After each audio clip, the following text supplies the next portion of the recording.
A very good morning. You're watching NDTV 24/7. I'm Divya Wadhwa. Let's get you the headlines at this hour.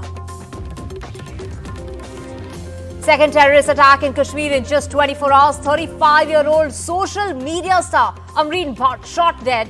Her 10-year-old nephew also shot, as was also injured in that shootout.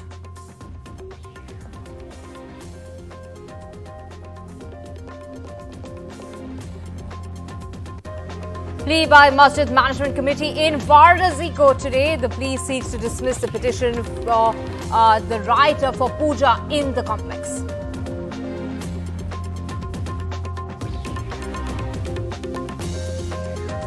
Kashmiri separatist leader Yasin Malik convicted for terror funding, sentenced for life in prison by a special Delhi court. He had earlier pleaded guilty to all the charges, including those under Unlawful Activities Prevention Act in a terror funding case.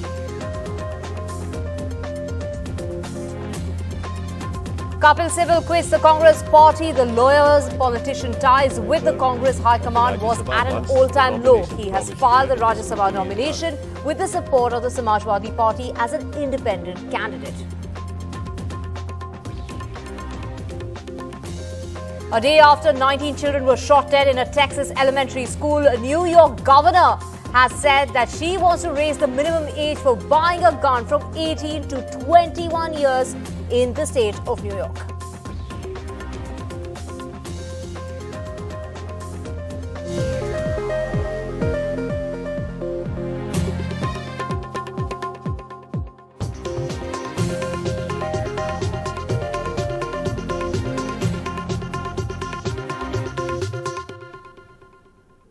Let's get you our top story. To begin with, a 35-year-old woman was shot dead by terrorists in Jammu and Kashmir on Wednesday.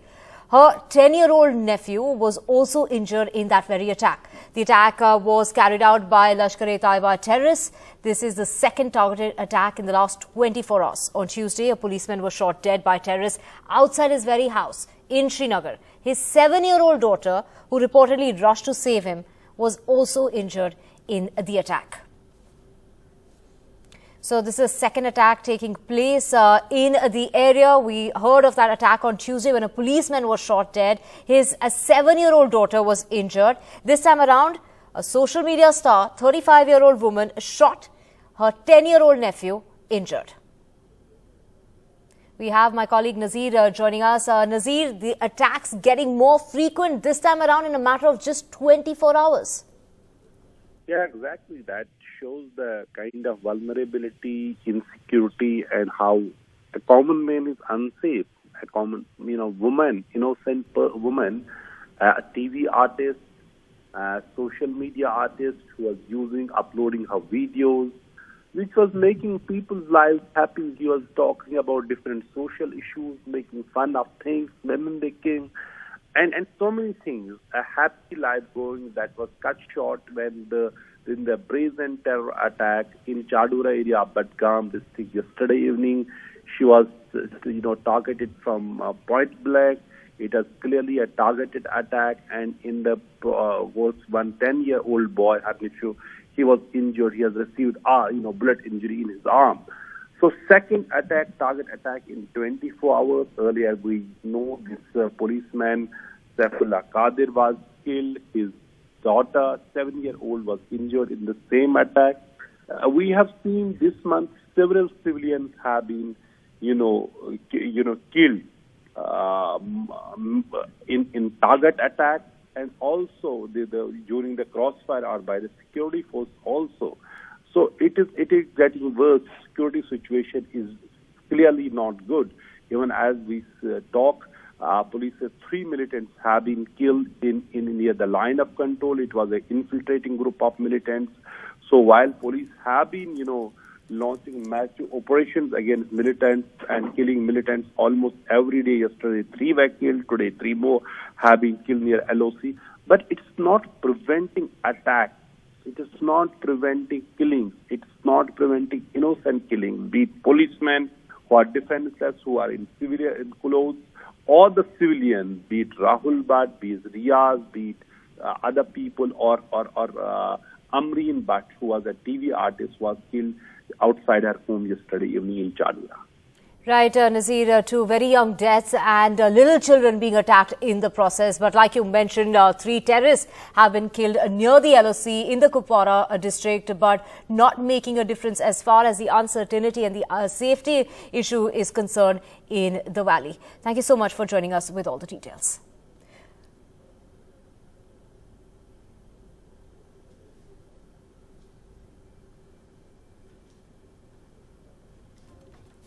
Moving on, in other news, Kashmiri separatist leader Yasin Malik was sentenced to life in prison by a special Delhi court. The National Investigation Agency, or the NIA, had demanded the death penalty while the defence pleaded for life imprisonment. Malik was convicted for terror funding after he pleaded guilty to all those charges, including those under the stringent Unlawful Activities Prevention Act. Yesterday, a special NIA court in Delhi pronounced its verdict on the quantum of the punishment in the case. Here are the details.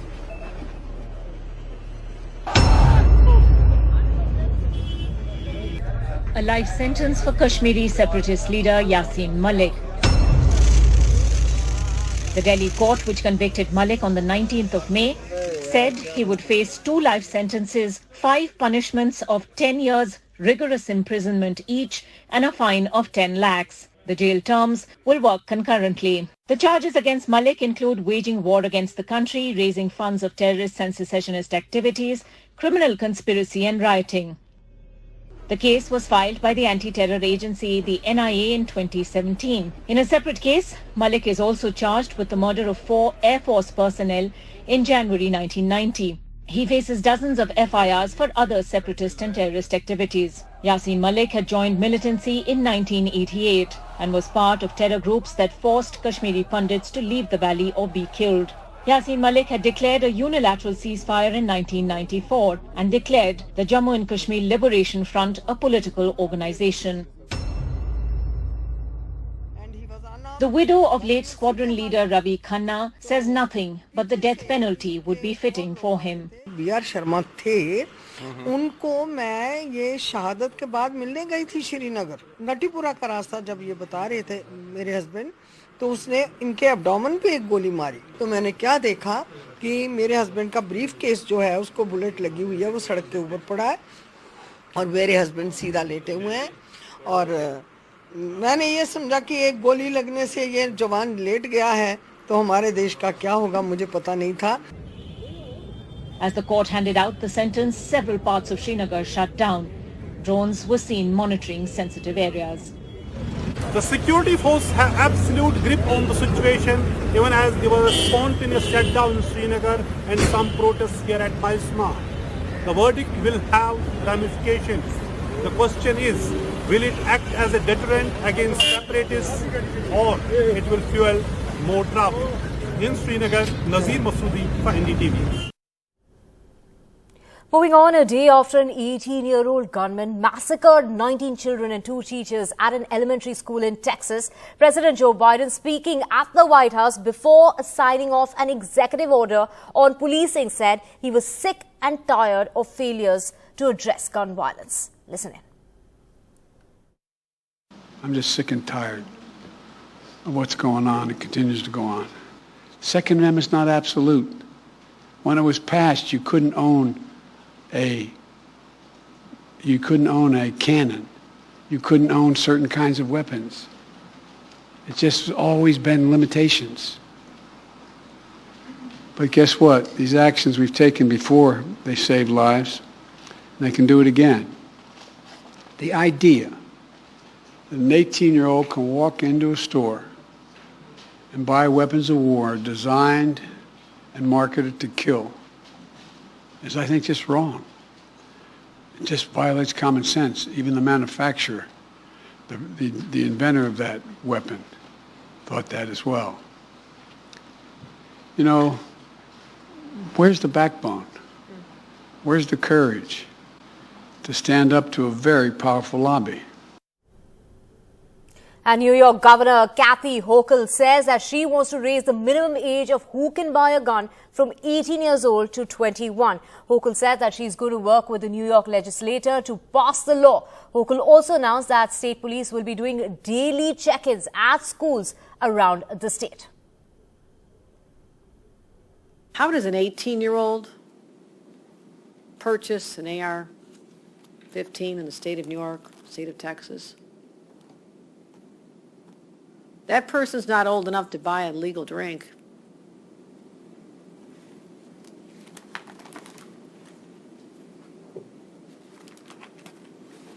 I want to work with the legislature to change that. I want it to be 21. I think that's just common sense, because as we've just seen from the two horrific crimes that we can't get out of our minds, what happened in Buffalo, what happened in a school, children in Texas, the common denominator, there are three. The weapon was an AR-15. The perpetrator was a male. And the age of the perpetrator was 18. I don't want 18-year-olds to have guns. At least not in the state of New York. We heard US President Joe Biden asking to turn this pain into action, also saying, when in God's name will we do what needs to be done to stand up to the gun lobby? Well, we did hear a little while ago President Biden saying that he's sick and tired of the failures to address gun violence. Of course, yesterday, that very moving video of the Senator Chris Murphy asking for something to be done. He is the senator when 10 years ago a similar shootout took place in Connecticut when 20 students and 6 others were killed. This is the deadliest attack that was seen in the United States in the state of Texas that took place after 10 years of a similar attack that took place in Connecticut. Well, we have with us Scott Stearns joining us. He is the Western Bureau Chief of the Voice of America. Very good morning and actually a very good evening to you there. But if you could just tell us, we heard President Biden talking about turning this pain into action and asking when in God's name will we do something about this? When will we stand up to the gun lobby? Sick and tired of the failures as far as addressing the gun violence is concerned. So what do you make of what's going to happen next? Are there going to be reforms as far as the gun lobby is concerned, the gun violence, the laws are concerned?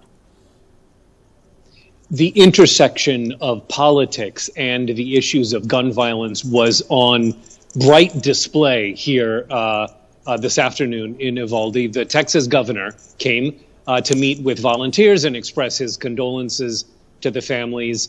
And he was joined on stage by a number of other Republican office holders, Ted Cruz, the Republican senator. And after the governor made some remarks, as he went to introduce the deputy governor, the governor's Democratic challenger, Beto O'Rourke, rose from the audience and confronted the governor at the stage, said, "This is on you. How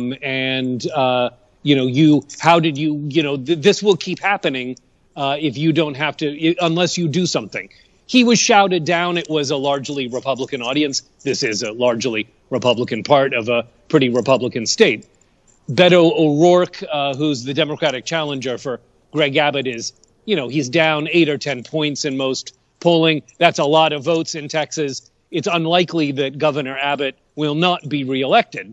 But it was an example in a situation where emotions are already high in a community that has witnessed this killing.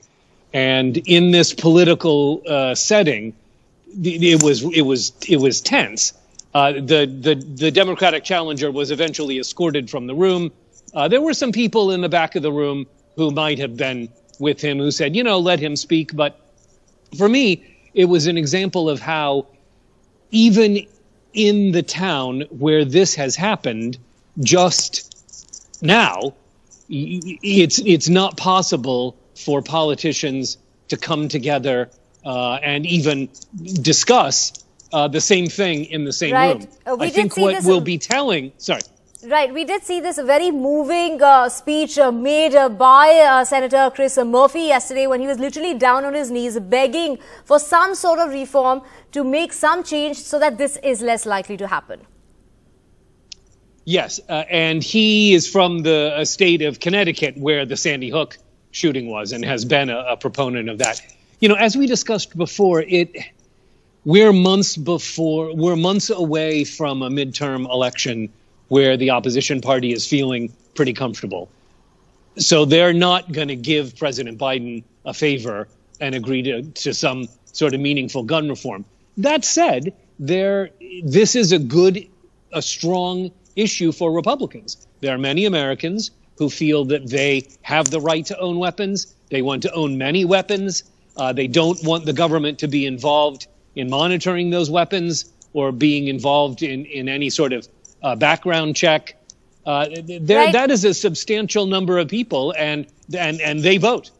Right. We just heard the governor of New York, Kathy Hochul, asking this law to be changed, saying that she wants to increase the minimum age. She's saying that it's not legal to buy a drink at the age of 18, but you can buy a gun. So she wants to increase that age to 21. Is that a move in the right direction? Well, that would certainly have stopped this gunman who bought those weapons 2 days apart, shortly after turning 18. One interesting thing that we've learned since that is that apparently he didn't have a driver's license. He didn't know how to drive. That is usually what you present when you buy a weapon. You have to have some form of identification. So if this gunman did not have a driver's license, I imagine that law enforcement will follow up to try to determine exactly how he was able to buy these AR-15s. These are exactly the automatic weapons that President Biden was talking about right, the same weapon that was used in the shootout at Buffalo at the supermarket when 10 black people were targeted. So again, an 18-year-old using the same sort of weapon. And of course, the violence that we're seeing in the United States only increasing, these mass shootouts, whether it's at a mall, whether it's at a cinema hall, whether it is at a school, and especially at a school. This the deadliest attack that we've seen in recent times. Thank you so much for joining us here on NDTV. And with that, we're slipping into a very short break. Lots more coming up on the other side.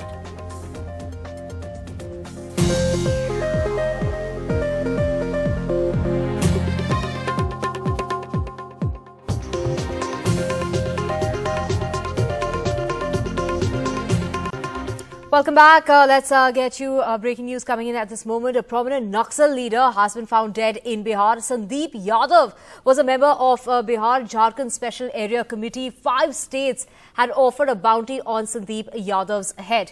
Let's get you more details. We have my colleague Manish joining us. Manish, he was absconding for about 27 years. Yes, of course, Divya. He was one of those few rare Maoist leaders who could never been arrested, or he refused to surrender till his death. And even his family members, they now are admitting that they used to hardly see him, and like his adult son is now claiming that he's seen his father only 10 to 12 times in the entire over 20 years. And this is like a big setback for the Naxals in entire Bihar and Jharkhand. But as far as his death is concerned, there is some kind of mystery surrounding that, because the family members, they are claiming that he died due to some wrong medicines, because there is some patches of reaction on his face. But the police is not ruling out any foul play. But everyone is just awaiting the report of the postmortem, which is already been conducted in Gaya. And in the few hours from now, we will come to know about the exact reason of his death. Vidya? Right. Thank you so much, Manish, for joining us. We will keep tracking the story and coming back to you for more. Bounty of more than 50 lakhs on Sandeep Yadav's head, who has been, in fact, this bounty that was offered by 5 states.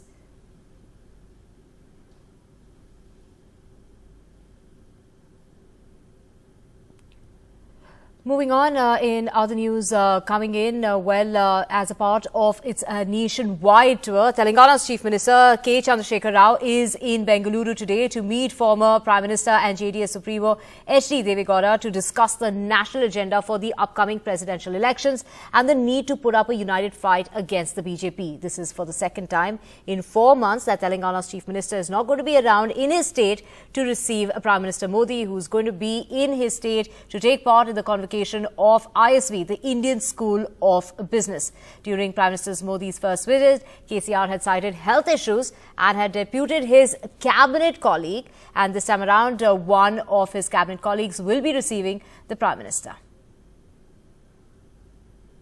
Well, we have my colleague Shrija joining us. Shrija, the second time around when Telangana's Chief Minister won't be around to receive the Prime Minister.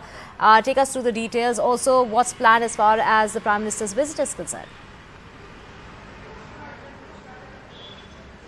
Well, we've been seeing over the past few weeks where Telangana Chief Minister K. Chandrasekhar Rao, he's been taking out on a nationwide tour. He's been meeting with ministers of various states. Just very recently, we did see where he had met with chief ministers of Delhi and Punjab as well. Now, as a part of that nationwide tour, we see that he's meeting even JDS Supremo and former Prime Minister H.D. Kumaraswamy, as well as his son as well, H.D. Devegowda H.D. Kumaraswamy, both of them here in Bengaluru, the capital city, along with other TRS leaders as well. Now, as far as the agenda is concerned, of course, going to discuss with regard to where, all the opposition will have to put up a united fight. This is against the country's biggest party, which is the BJP, for the upcoming presidential elections. And very recently, we did, of course, see how especially, K. Chandrasekhar Rao had met with chief ministers of Delhi and Punjab, and also, in fact, offered help in terms of compensation, in terms of to those farmers who had lost their lives when they had put up a strong fight against the central government. This is the farmers we're talking about, and after which he did in fact talk about those who had lost their lives. He had met with the near and dear ones who had lost their lives during the skirmish with China in the Galwan border. So similar, we are on a similar line. He is also meeting H.D. Devegowda right here in the capital city, and just before the presidential elections, we see he's going big on his plans to meet various other leaders as well in the coming days. And also, he will be, what we are hearing from our sources, he will be meeting even Anna Hazare. This is to put up an opposition consensus as far as the upcoming presidential elections are concerned. To talk about his schedule, we understand he will be landing here at Bengaluru airport. This is around 12, between 11:30 and 12, and he will be meeting the JDS Supremo at 12:30 p.m. Right. Thank you so much, Shrija. We will keep tracking the story and keep coming back to you for more on that. And with that, we're slipping into a very short break. On the other side, we'll get you a plea by the Masjid Management Committee in the Varanasi court today regarding the right to puja in the complex.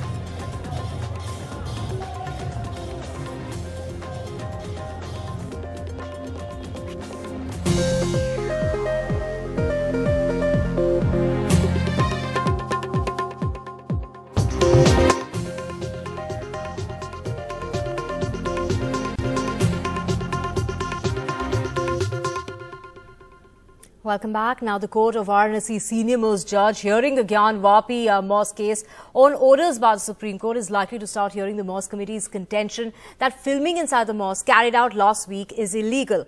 Later this afternoon is what we're expecting. The Mosque Committee says that filming at the mosque violates a 1991 law that prevents the alteration of the character of any place of worship in the country. To get more details on this, we have my colleague Alok joining us on the phone line. Alok, what time is this hearing expected today? Well, the hearing is expected at around 2 p.m. in the afternoon or a little later. This story has been in the headlines for close to a fortnight and more now. The new development today, of course, is that the district judge, who is Varanasi's senior most judge, will actually start hearing the basics of the case. And the first thing, like you pointed out, that he will hear is the side or the contention of the mosque committee that an earlier court that had mandated a survey inside the mosque or filming inside the mosque, and a petition by 5 women from a religious organization who claim there are idols of Hindu gods and goddesses inside the mosque are both illegal. And they are violative of the Places of Worship Act 1991, as you said, which prohibits the change in character of any religious place. We're not expecting any decision today, of course, because today is just the start of the hearing. But it is expected that the side of the mosque committee will start presenting their arguments over the case. It's expected to be, the hearings are expected to go on for the next few days. But yes, it would certainly constitute one landmark, perhaps, that today the hearings are starting up in the case in the court of the district judge, given all that has happened in the last 15-20 days, and that the focus of the media, of people, so to say, in Varanasi at least, and I'm sure across the country, has been on this story. So yes, those hearings are starting up today, and we will update as and when the arguments actually do take place in court. Right, Alok, we will keep tracking the story and keep coming back to you for more on that. And like you mentioned, that hearing is expected around 2 o'clock in the afternoon today. Moving on, in a bid to tame the soaring 8-year high of food inflation, the government has announced that it will restrict sugar, impose zero custom duty on the import of soybean as well as sunflower oil. And while this will help reduce the oil process and bring some relief, tomato prices have hit an all-time high, 100 rupees per kg in the city of Mumbai. My colleague Harsha gets us the details. Tomato is touching 100 rupees per kilo in Mumbai. After lemons, the increase in the price of tomatoes, integral to Indian diets, is sending household budgets into a spiral. 100 रुपया मुंबई में भी चला गया था। हाँ, 100 रुपये से ऊपर भी गया था, 100 रुपये तो चले रहा था। ये क्या वजह क्या हो सकती है? माल नहीं आ रहा था, कहीं पे माल है ही नहीं, माल मिल नहीं रहा, शॉर्ट माल बहुत शॉर्ट है। Unseasonal rains in Karnataka and Kerala have destroyed the tomato crop and also affected vegetable prices. കഴിഞ്ഞ ആഴ്ച തക്കാളി 40 രൂപ 50 രൂപയായിരുന്നു, ഇന്നിപ്പം 100 രൂപ മാർക്കറ്റ് വിലയാണ്. ഒരു കിലോ തക്കാളി 100 രൂപ. അത് കാരണം എന്ന് പറഞ്ഞാൽ ബീൻസ് അതുമാതിരി. The double-digit inflation is also at an all-time high due to the rise in prices of edible oils that have gone up by over 50% in the last few months. अभी 15 रुपए का समोसा है, पहले 5 रुपए का था. इतनी महंगाई होगी ऑयल, पहले 700 रुपए का तेल ऑयल का पीपा था और अभी 2800-2900 का है. तो अभी कोई कस्टमर भी इतना नहीं. Worried by the rise in prices, the government is looking at export bans, duty cuts and subsidies as a way to control inflation. हमारा ऑलमोस्ट 56% डिपेंडेंस जो है इंपोर्ट के ऊपर है और उसमें इंपोर्ट में 3 मुख्य तेल हैं. एक पाम ऑयल है और सोयाबीन ऑयल है और सनफ्लावर ऑयल है. And in Kolkata, where almost everyone has a sweet tooth, the move to regulate sugar prices is welcome. Decision by the government to reduce the exports of sugar is a very good move, especially for the confectionery industry. For the last 2 years, because of this COVID and this followed by the Ukraine war, there has been widespread inflation, and the prices of sweets, especially in this confectionery industry, has gone too much, has shot through the roof.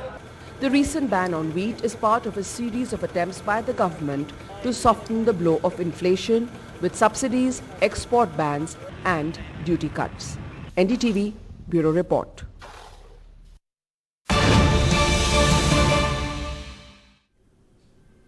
Breaking news just coming in. Congress MP Karti Chidambaram, who was summoned by the CBI, has reached the CBI office for questioning in the alleged Chinese visa scam case. Mr. Chidambaram was in fact investigated.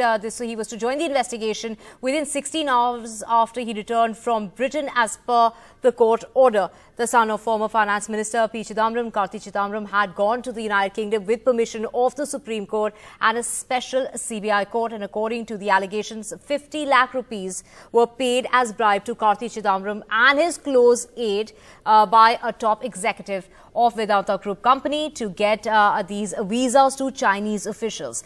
To get more details, we have my colleague Arvind joining us. Arvind, Karti Chidambaram finally makes it to the CBI office. Karti Chidambaram, the Lok Sabha MP of Congress party from Tamil Nadu, has reached the Central Bureau of Investigation. Earlier, the agency had summoned him in connection with this alleged bribe for visa case. The agency 2 weeks back had registered an FIR earlier in May against Karti Chidambaram, his chartered accountant Bhaskar Raman, and also private company and its executives for alleged corruption in issuance of visa for Chinese workforce in connection with the power project in Budgam. So based on that particular FIR, over the allegation that Karti Chidambaram got somewhere around 50 lakhs as bribe from the company in lieu of extending visas to the Chinese employees. They carried out searches at several places, and the agency has also arrested Karti Chidambaram's chartered accountant Bhaskar Raman. So yesterday, Karti Chidambaram reached India and he was asked to appear before the Central Bureau of Investigation today morning. So based on the CBI summons, Karthi Chidambaram has appeared before the CBI and he will be questioned throughout the day by the Central Bureau of Investigation. But he has already got a kind of relief from the lower court that if at all CBI wants to arrest him, they have to give him 72-hour prior notice. So if CBI intends to arrest him, they can't right away arrest him. They can issue him notice, which Karthi Chidambaram can take appropriate legal recourse. Right after ED booked Karthi Chidambaram has finally made it to the CBI headquarters to be part of that investigation. Let's just listen in to what he had to say before he entered the CBI headquarters.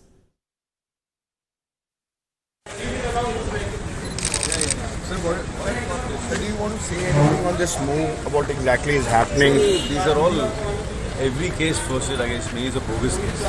One is bogus, one is more bogus, and this is most bogus. So this is alleged a visa scam, what we have been told, that you have facilitated. I have not facilitated a single Chinese national in getting his visa, let alone 250. I have given out a statement, I don't know whether you have read it. Where is the... Joshua. But why it is happening, sir, then? Sir, your CA has... Karthi Chidambaram there denying all those allegations, saying that it's a bogus case. We'll get you all those details in a little bit. But for now, moving on, Telangana Minister K.T. Ramarao calls Telangana the vaccine capital of the world while speaking to NDTV at Davos. He says the state is pitching the economic and vaccine story to generate investments, and the next 2 decades will belong to life sciences. Listen in. Vishnu, firstly, not just COVID, but I think human vaccines at large. Right. We are the vaccine capital of the world. Right. 33% of global human vaccines are produced from Telangana.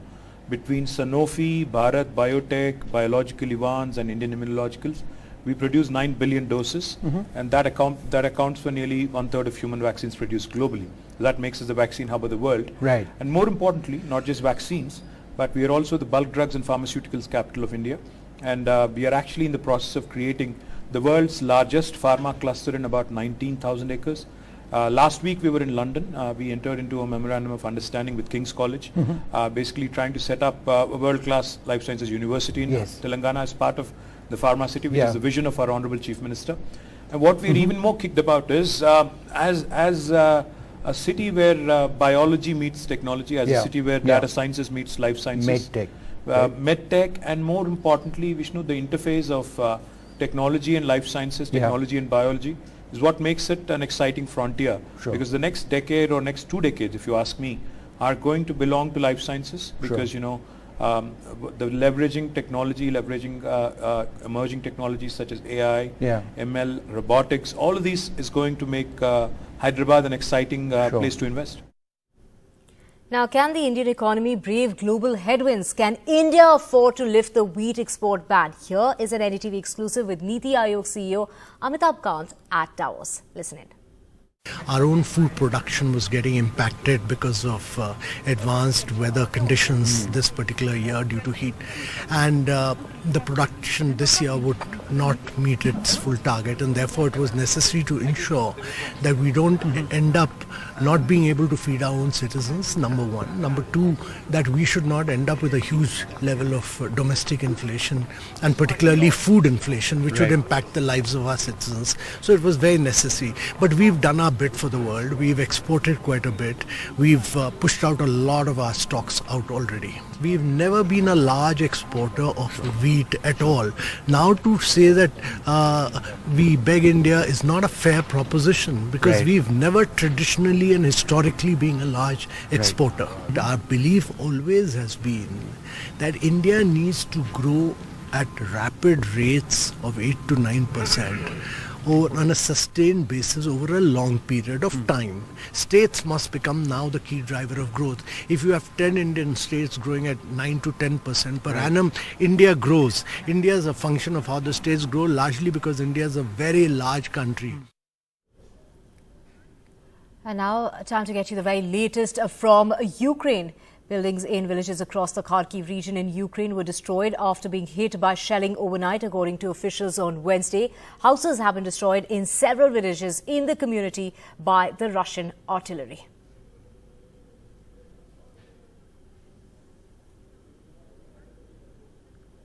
All Russian servicemen who participate in the special military operations in Ukraine should be treated as heroes regardless of their awards, is what Vladimir Putin said at a meeting. This is what he's saying. In fact, payments to the military personnel in Ukraine need to be increased, is what Putin said. Let's listen in. Вне зависимости от того, какие у них будут награды или есть, это люди, которые рискуют своим здоровьем и жизнью ради людей и детей Донбасса, ради России. Они все герои. Именно так. Каждый подвергает свою жизнь смертельной опасности. Идет на это сознательно. И относиться к ним нужно именно так, как к героям. 3 months into the invasion of Russia into Ukraine. We'll keep tracking that story for more. For now, we're slipping into a very short break. Lots more coming up on the other side, including the very latest from IPL. Stay with us.